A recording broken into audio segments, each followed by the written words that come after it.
Hey everyone, we're going to look at number 4 in section 3.4. We have a cylinder that has a height equal to its radius, and we're going to find the rate of change of the volume V of that cylinder with respect to its radius. Okay, so first of all, you need to know the relationship between a cylinder's volume and its height, and let's just let the height be h and its radius, and we'll let the radius be r. Okay, so the relationship is given here. Now, this is not a hard formula to remember, but if you do not remember it on the test, you do have it in the Algebra Trig help sheet. So the algebra side of the help sheet has some geometry formulas on it. You can see some areas and circumference, a couple things for triangles, circles, and sector of a circle. But then you also have sphere. There's your cylinder, cone, volumes, and some surface area formulas. Okay, and then you also have Pythagorean theorem down here. So we have these helpful things. Okay, I would probably also help you out with the surface area of a cylinder if you needed it. We'll talk about that later in the course. But the volume is this pi times the radius squared times h. And basically it's coming from the fact that this is what we call a prism.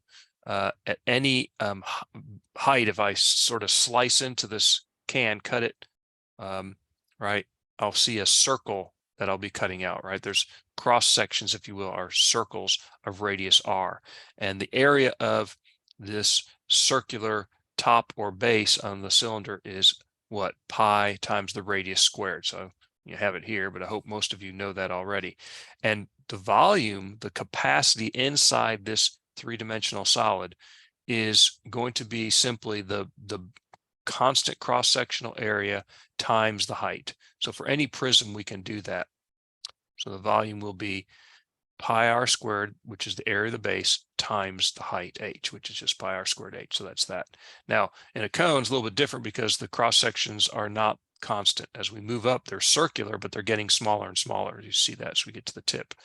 So the volume of a cone actually turns out to be basically 1/3 the volume of the corresponding cylinder in which it would be inside, if you will. So, but you'll have these formulas on the test. At any rate, be aware of those things.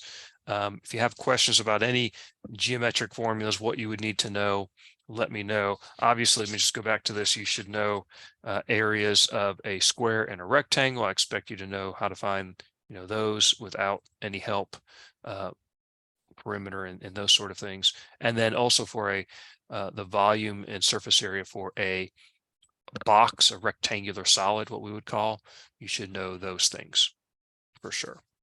Okay, going back to our problem then, we want to find what? The rate of change of the volume V with respect to radius. So we want dV dr, the derivative of V with respect to R. That's what that means. The rate of change is the derivative of the volume V with respect to radius R.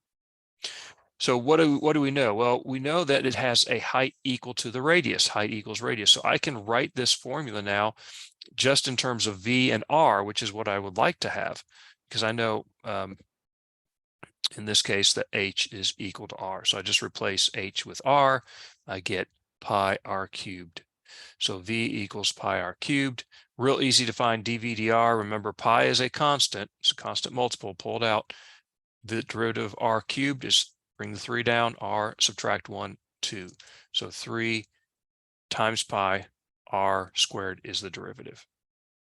And we didn't talk about any units, but the units would be, of course, volume units, cubic units, per radius units are just linear units. Okay, so there is the derivative. Not too bad in terms of what you do, but you have to understand what's being asked on these problems. Okay, hope this is helpful. If you have questions, let me know.